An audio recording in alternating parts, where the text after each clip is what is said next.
Gusto ko maramdaman nila na I'm one of them. Oo, Diba? yun. Na I've been through sa mga nararanasan nila. nyo ngayon. And I want to make it better. I want them to have a better experience within my management. Hindi ko magko-comment sa mga ngayon pagka napanood nila itong podcast. Hindi ko sinasabi na mararamdaman na ikaw yung magiging best manager kapag ka sinunod mo yung employees mo. Hindi. Sinasabi ko lang, at least, ibalanse mo. May boundaries ka.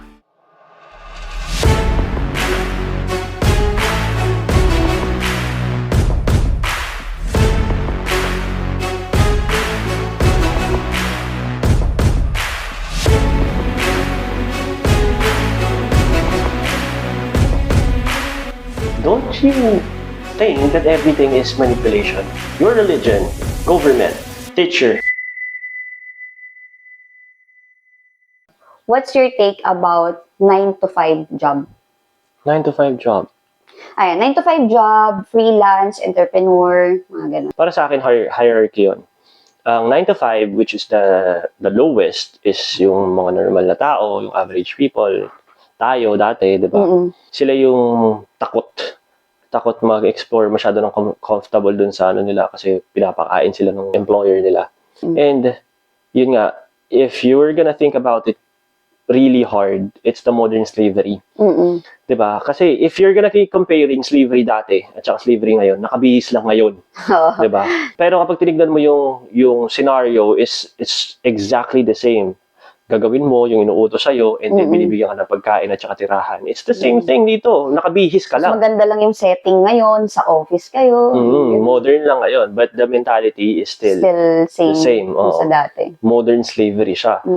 But if you're gonna invest on yourself, if you're gonna bet on you, kasi fixed income yan ang 9 to 5 But if you're gonna bet on you, na pagkakatiwalaan mo yung sarili mo, regardless of the opinion of everyone, even your family, even your friend, you need to have para sa iyo yung switch. Kumbaga sa cellphone, tinatawag natin siyang airplane mode. Focus ka sa sarili mo. Stop receiving notifications sa paligid mo. The opinion of everyone, the voices of everyone. So kapag nakokontrol mo na yon, yung airplane mode, yung pag-focus ka, tunnel vision ka, then that's when you'll start living talaga sa sarili mo. Kasi akala ng lahat, ang living is how you enjoy life. Para sa akin kasi, it's all about enjoy life, enjoying life, diba? Comfort, yung luxuries, yung materials, material things, diba? Kasi sa akin iba, ang life worth living is kapag inaalam mo yung purpose mo. But at the same time, if you are trying to discover or know yourself, yun yung living para sa akin. The better na nalalaman mo yung tungkol sa sarili mo, nakikilala mo yung sarili mo, the better na mas magagamit mo yung sarili mo into achieving your goals, into achieving your checklist every day, your dreams, diba? Kasi if you know your capability, if you really know yourself, alam mo talaga. Yes. Diba? Limitless ka, and then alam mo rin, at the same time, alam mo rin kung hanggang saan yung hangganan mo. Yung limit mo, diba? You can be limitless, you know your limitations. Hindi ka pupusta, hindi ka mag-risk. I mean, you are limitless in a way na, kasi syempre yung mga ganong klase ng tao, hindi ka papayag na halimbawa na-achieve mo na tong isang bagay na to. Yung mindset mo, ano naman ang next na kailangan kong gawin? Every time na may na-achieve ka, andun yung hunger mo na kailangan may ma-achieve ka ulit. Diba? Yun yung minimin ko dun sa limitless ka sa part na ganun. Tama. Di ka magsastop sa porket na-achieve mo na tong isa na to, hayahay na ako. No, gusto ko pa ng another achievements, ganyan. Kasi yun yung mag-shape sa'yo. Para kang yun nga, paano ba na na-forming isang diamond? Ang daming pinagdadaanan ng diamond bago siya naging ganun kakinang, diba? So, yun. Ganun siya. Pagka sobrang comfortable ka na sa sarili mo, sobrang kilala mo yung sarili mo, then that's the time when you wanna start your own brand. Hindi ko sinasabi na hindi ka pwede mag-start ng sarili mo journey into entrepreneurship. Kapag hindi mo kilala yung sarili mo, hindi ko sinasabi yun. It's just, you're gonna have so many mistakes kasi, and it might depress you kapag wala ka pang tiwala sa sarili mo. Hindi mo pa kilala yung sarili mo. Yung lagi ka nag-contemplate pa. Yes, tama. And if you cannot manage your own emotions, your own feeling, paano ka magmamanage ng people? Paano mo na may mamanage yung sarili mo na problema? Okay. One of the hardest thing as a leader is, I think it's the most talaga, hindi siya one of the hardest. On the top is the people's management. People's management is paano mo itatrato ng maayos yung employee mo. May intindihan ka nila. Oo. I mean, ganun. Hindi mo sila sasakal. Oo. Tsaka yung hindi, kung paano mo mapapafeel sa kanila na hindi kayong nagmamando lang, hindi yung, kumbaga, hindi nila mapipil sa'yo na title mo lang yan. Kumbaga, ang maganda kapag ka na-feel nila na may genuine kang ano sa kanila na mag-excel sa ganitong mga bagay. Yes. Ganun. Mas madaling mag-manage kasi pagka ganun ang napipil sa'yo ng mga na tao mo di ba? Hindi ko sinasabi na wala kang matututunan sa 9 to 5. Ang sinasabi ko, bukod sa ginagawa mo yung best mo sa job mo, is trying to learn things din. Hindi naman porket hindi ka pa manager, hindi porket nasa pinakababa ka is wala ka nang matututunan. May matututunan ka doon kung paano yung management nila, di ba? And if you think that you don't like this kind of management or this kind of feeling kapag ginagawa nila to, pwede mo yung baguhin kapag nandoon ka na sa journey mo into managing people. If you were a good follower, di ba, you're gonna be a good leader someday. Hindi yun palaging madali, hindi yun palaging mahirap. For example, nahihirapan ka na, tas ito yung ginawa nila. Ano ba yun? Kailangan may matutunan ka doon. Kapag ka masaya naman kayo, tas ito naman yung naging reaction nila, ito naman yung ginawa nila, dapat may matutunan ka rin doon. Aba, okay pala yun. So, gagawin ko nga rin yun. May sitwasyon tayo pare-pareho, di ba? Kung ako yung nasa sitwasyon na yun. Madami kang mapipick up. Yun yung dapat mo i-pick up. Na, kumbaga, may opportunity kang iwasan next time kasi nakita mo yung sitwasyon. You know how to, ano yung better way. Yes, but still, business is business. Business shouldn't involve emotions, too much emotions. Micromanagement ba, kumbaga, yung employees mo, hindi ganon. Ang sinasabi ko, you need to be sensitive enough para maramdaman mo rin kahit papaano, di ba? Hindi ko naman sinasabi na ibigay mo naman lahat sa employee mo, di ba? Business is business. Kasi pagka ganun tend na, di ba, palugi ka na kung halimbawa kakaintindi mo sa mga employee mo. Dapat naiintindihan ka rin nila.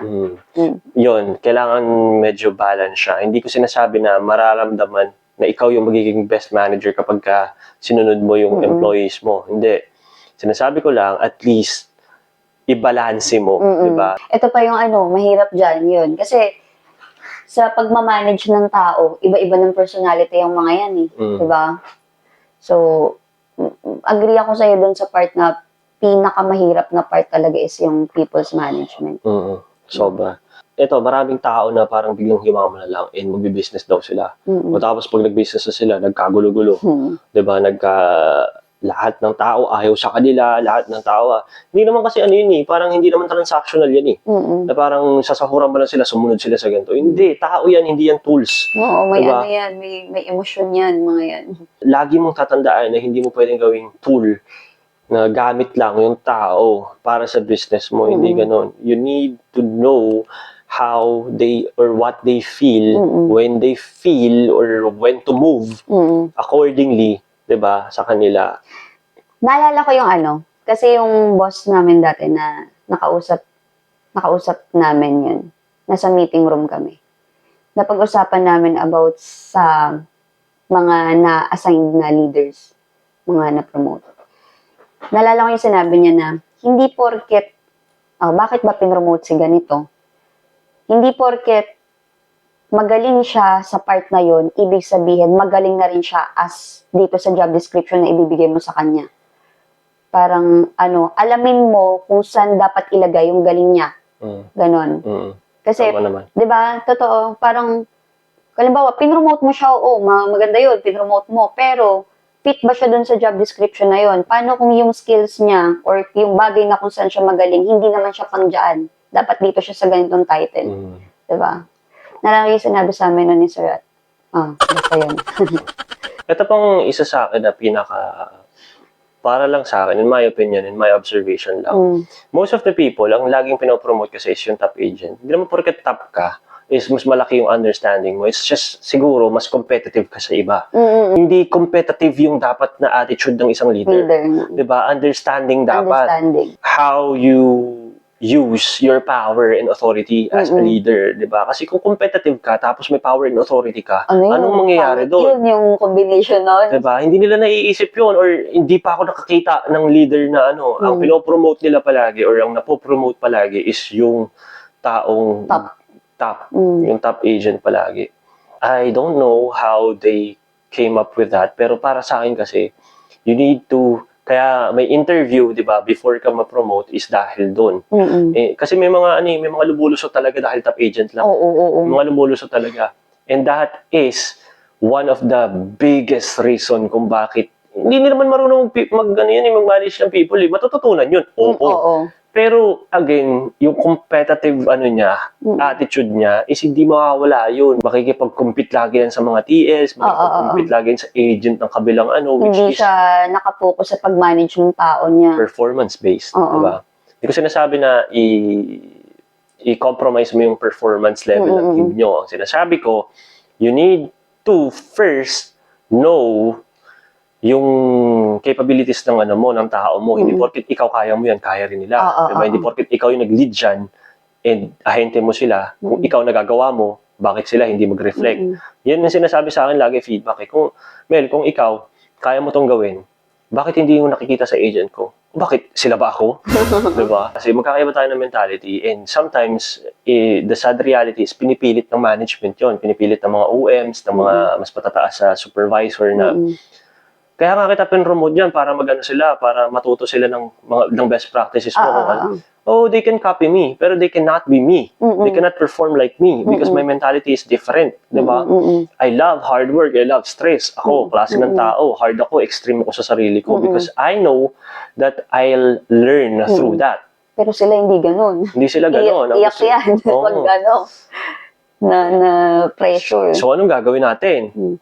You need to give time sa akin para ma-instill ko yung ganong klaseng mentality sa kanila. Yun muna ang tatargetin. Hindi mo ita-target agad. Hindi mo gusto mo yung end goal mo agad yung masunod na. Yes. Para sa akin, yun yung klase ng leadership ko kung paano ko dinevelop or kinraft yung mga tao ko. And hopefully, dun sa mga tao ko, sa mga naging ahente ko, when I became a supervisor, is natuto naman sila. Well, lahat naman kasi, halos yung mga top performer na sa akin, and yung top performer nila gusto sa akin. Ang daming gusto lumipat sa'yo. Kasi never kong... Tsaka yun nga, sabi mo, ang baba ng attrition mo, di ba? Ang baba ng attrition ko, 2 lang. Overall. Sa Ilan yung sa... Ang sumunod sa akin, 20 na. Grabe, Sobra. 20. Madami silang attrition. Parang every month, nagkakaroon ng attrition. Iba, ayaw na pumasok. Hindi man attrition, parang 2 beses, 3 beses lang pumasok sa isang linggo. Sa akin, lates, lang. Kasi syempre, may intindihan mo yung mga malalayo eh.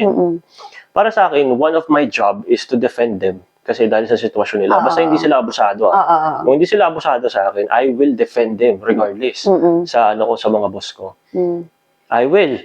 Kasi nasa power ko yun eh. Power ko yung magbigay ng ng papel kung abusado na ba to. Sa mga agent dyan, PTL Mel, hindi ko magko-comment yung mga yun pagka napanood nila itong podcast. Pero yun nga, yun ang yun ang take ko doon. Pero I don't allow myself to get abused din kasi again, yung tolerance is very, very... Dapat laging may dapat may line ka lagi. Kaya nga ganun kaya nga doon ko nakikita na ganun yung respect nila sa'yo eh. Nakuha mo yung respect nila. Kasi may boundaries ka. Understanding ka, mabait ka, magkakampi ka nila, pero dapat alam din nila kung hanggang saan lang sila. Diba? Yes, and that's the thing about management, di ba? Ang akala nila, ang atake kasi ng management palagi or ng mga leaders is ang hina-highlight nila palagi is yung rules and regulations. Yun nga yung rules. Rules and regulations ng company, which is sa tingin mo, hindi alam ng ahente yung tama at mali. Ang kailangan nilang matutunan is yung integrity and yung affirmation kung paano magiging firm dun sa tama at mali. Kung paano paninindigan kailangan may moral values ka talaga. Kasi regardless kung alam mo yung tama at mali, kung wala ka naman paninindigan, hindi palaging tama yung gagawin mo. Di ba? Matetempt ka sa mali. Di ba? So, yun yung atake ko naman. Iba yung atake ko kasi Reverse yung sa'yo. sa ahente. Ang tinatarget ko is yung moral values ng tao. I will trust you on this with or without supervision. Kailangan mo ng tulong ko, tawagin mo ako. Hindi mo kailangan ng tulong ko, gawin mo yan. Diskartehan mo yan. Basta I want this result. Ganon. And plus, very, very important na dapat nararamdaman ng tao mo na May tiwala. nararamdaman nila na nagtitiwala ka sa skills nila. Hindi dun sa numbers. Oo. Kundi sa skills nila. Kasi ano yun parang feeling ko pag nilagay ko yung sarili ko dun, pinagkatiwalaan ako ni TL dito, kailangan hindi ko siya maano. Magkakaroon ka ng extra drive to, 'di ba? Do your best, 'di ba? Ganun. Yes, with that being said, lahat ng yon, yung integrity, yung moral values mo. Sunod-sunod na siya Yes, and it will only be effective kung magre-reflect siya sa sarili mo. Kung ginagawa mo siya mo rin. as a leader, 'di ba? Whenever you charge into battle, dapat ikaw yung unang mamamatay kung sakali, 'di ba? Ikaw yung unang masasaktan. That is how being a leader is. Kasi kung ikaw, power and authority lagi mong pinapagana, boss ka, hindi ka leader. 'Di ba? Magkaiba 'yun Sa leader. 'Di ba? Taga-utos ka. Mando-mando lang. Leader is also a follower. Yes. The sad and hard truth kasi sa leadership, kapag pagpasok mo dyan sa leadership, ang unang-unang tinuro sa akin, in my experience is yung kunin mo yung buy-in nila. Oo. Buy-in, Pangit. which is nagiging strategy siya, nagiging tactic siya para makuha mo yung loob ng tao. Hindi siya yung genuine na feeling ko it's up to you Tulad niyan, kaya ikaw, nagkaroon ka realization na gano'n na ito yung tinuturo sa'yo, how to become a leader, kunin mo yung buy-ins nila. Pero for you, that's not the right way. Kaya ang ginawa mo, kailangan genuine yung touch mo dun sa tao. Alam mo yung comparison ng ganitong dalawang scenario na, for example, kapag ginawa mo to, ganito yung mangyayari sa'yo, sige, gawin mo, papapilang kita, ganyan. Tatanggalin kita dito sa trabaho mo, sige, subukan mo, ganyan. You are applying force and then fear at the same time dun sa tao. Which is versus sa ganito. Bakit mo naman gagawin yan? Diba? Tingnan mo maigi. Kapag ginawa mo ba yan, ganito yung mangyayari sa'yo. Pag tingin mo pagkakatiwalaan pa kita, tingin mo magugustuhan kita, tingin mo magkakagustuhan tayong dalawa, tingin mo maganda yung pakikisama natin dito. I really, in my opinion, or in my character, gusto kong maramdaman nila na I am one of them.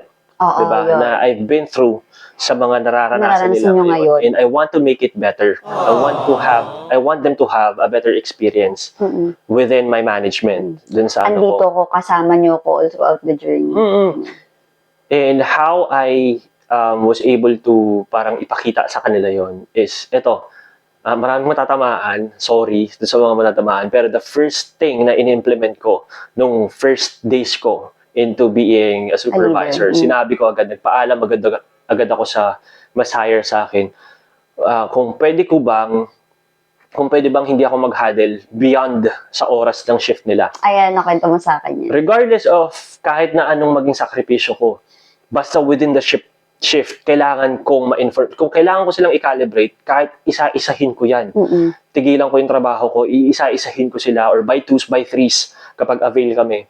Gagawin ko yun, wala akong pakialam, pero hindi ko sila kukunin. Hindi ko kukunin yung time sa outside the shift. Never kong gagawin. Kasi, kaya nga, di ba sabi mo, tuwan-tuwa yung mga agent mo kasi nakaka-uwi sila on time. Oo, and ayaw ko yun kung ako, ayaw ko nun. Diba? Kasi, meron pa niyan, before mag-start yung shift huddle. Tapos after ng shift huddle. Parang wala na, hindi na pasok dun sa oras ng trabaho mo. Diba? And kapag kumontra sila, sabihin nila, Til, wag na. Imbis na ang response mo is, sige, subukan mo umuwi. Imbis na ganon, ang ibigay mo na lang na ganito. Ang response, ang inaano ko kasi sa kanila. Binibigyan mo sila ng ibang options. Kung ayaw niya na ganito, sige, ganito gawin natin. Kung kailangan namin maging calibrated dito, ang sasabihin ko, isang salita ko lang. Kung may chinat ako dyan, basahin nyo, intindihin nyo. Hindi na tayo kailangan mag-huddle, di ba? Kung naiintindihan mo, yun yung point ng huddle. As long as naiintindihan mo, there are so many ways para maintindihan mo yan or to communicate with you. Just easiest way, chat, di ba? Wala nang kahit na anong interaction pa, chat lang. kapag pinakita mo sa akin na nakikinig ka, kapag tinanong kita dyan na nakikinig ka, alam mo yan, then there's no need for huddles, di ba?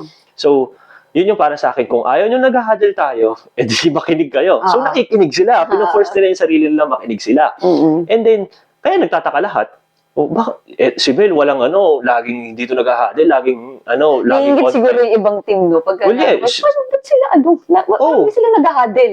O ngayon, tatanungin ako ng ganyan ng kapwa ko, TL, edi tanungin mo yung agent ko kung hindi nila alam yan. Sabihin mo sa akin kung sino hindi may alam. Yung alam, yun ang i-huddle ko mag-isa. Bahala siya. Kung ayaw niya ng huddle mag-isa, ng one-on-one coaching, edi makinig siya. Diba? So, yun yung sinasabi ko. Integrity versus rules. Diba? Moral values versus rules. Diba? Kasi, instead of... Pagka na-instill mo sa kanila yon, nami-minimize nun yung mga, yung mga mali na pwedeng mangyari. Kasi nga, without your supervision, dahil may moralidad sila na ganun, hindi nila gagawin tong mga to. So, hindi mo na kailangan mag-implement ng rules, di ba? Yes. Kasi kusa na nila yon, magiging natural sa kanila na wag gumawa ng mga ganito or gawin tong dapat. Walang taong tanga. It's just, a bad teacher, a bad coach. Para sa akin, kung hindi alam nung ahente mo yan, ibig sabihin, hindi mo, na-overlook mo sila, na-oversee mo sila, na, and that is your responsibility to know them and to validate what they've learned.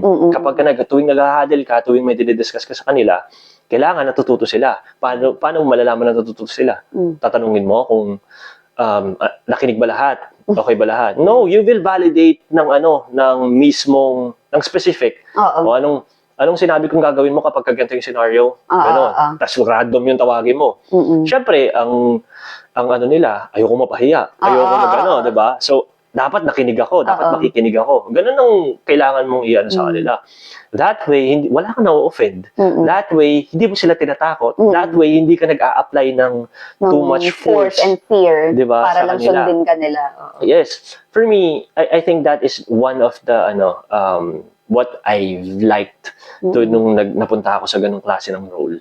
And that is why my team was so strong nung nung mga panahon na yun. And I was consistent on doing that. Never, unless na may kailangan talaga. For example, last hour of the shift na nabigay yung information, yung kailangan i-handle, i-calibrate. Then I have no choice. And I'll ask for them.